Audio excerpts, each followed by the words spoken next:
আমি জাগরি রেকি সেন্টারের পক্ষ থেকে মধুমিতা ব্যানার্জি বলছি।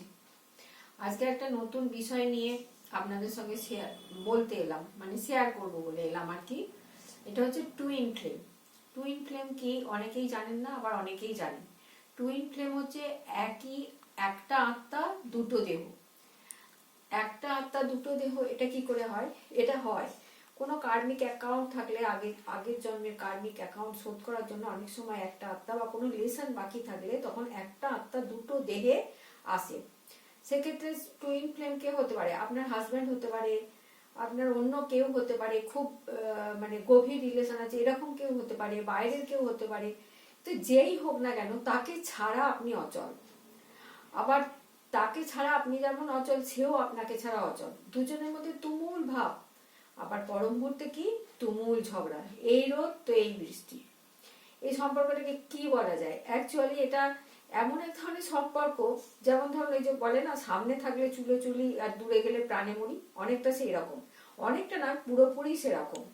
যদি আপনার হাজবেন্ডই হয়, যে টুইন ফ্লেম সম্পর্ক রয়েছে আপনাদের দুজনের মধ্যে, ভীষণ ভাব, আপনি ওকে ছাড়া থাকতে পারছেন না, ও আপনাকে ছাড়া থাকতে পারছে না, সব ডিসিশন একসঙ্গে নিচ্ছেন, কিন্তু পর মুহূর্তেই হয়তো এমন ঝগড়া হলো যেন প্রচন্ড ঘৃণা, প্রচন্ড বিদ্বেষ, না আমি এর সঙ্গে থাকবো না, আমি এর সঙ্গে থাকতেই চাই না, এইরকম অবস্থা আর কি। এটাই অ্যাকচুয়ালি টুইন ফ্লেম। তো সেটা হাজব্যান্ড ছাড়া অন্য কেউ হতে পারে। কিন্তু মজা কি জানেন তো, দুটো শরীর, মানে দুটো একটা আত্মার তো দুটো দেহ, এরা যদি একসঙ্গে হয় এই শক্তিটা, তাহলে সে অনেক কিছু করতে পারে। কেউ কাউকে ছেড়ে যেতে পারে না, ছেড়ে যায়ও না। কিন্তু ওই সামনে থাকলে বললাম যে ঝগড়া হয়, খুব ভালোবাসা, একদিকে অসম্ভব ভালোবাসা আর অসম্ভব ঘৃণা, এই দুই মানে পুরো বিপরীত সম্পর্কটাই হচ্ছে টুইন ফ্লেম। টুইন ফ্লেম সম্পর্ক।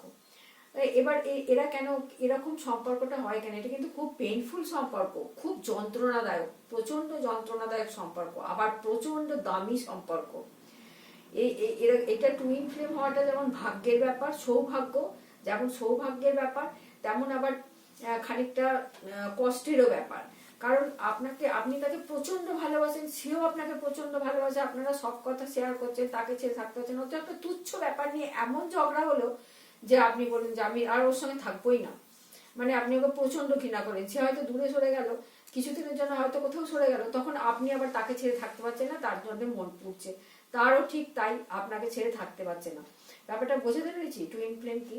তাহলে এই জিনিসটা কেন হয়, মানে টুইন ফ্লেম, এক আত্মা দুটো দেহ, এরা পৃথিবীতে আসে কেন? হয়তো আমাদের কর্মা, পাস্ট কর্মার কোনো লেসন বাকি ছিল, যে লেসনটা দুটো দেহ, মানে ধরুন আমি বা আমার, আপনি বা আপনার হাজবেন্ড, আপনি কিছুটা শিখলেন, সে কিছুটা শিখলো, তাহলে সেটা পরিপূর্ণ হলো। এটাই হচ্ছে টুইন ফ্লেমের ব্যাপার।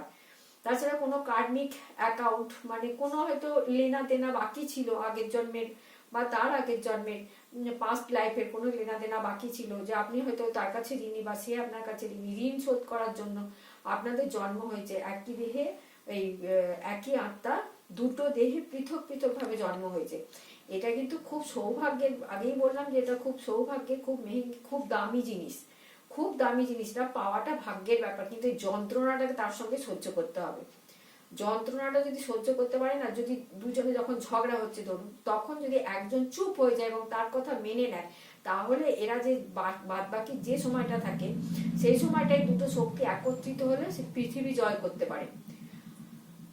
কাজে ইগো ছেড়ে দিতে হবে, ইগো ছেড়ে দিয়ে, ইগোর লড়াই যেটাকে বলে, ইগো ছেড়ে দিতে হবে। ইগো ছেড়ে দিয়ে যদি টুইন ফ্লেম সম্পর্ক আপনাদের মধ্যে থাকে, তাহলে ইগোটাকে ছেড়ে দিতে হবে। ছেড়ে দিয়ে কি করতে হবে? দুজনে একসঙ্গে মিলেমিশে থাকতে হবে। হ্যাঁ, ঝগড়া তো হবেই, এটা তো মাস্ট, মানে একদম ওপর থেকে নির্ধারিত।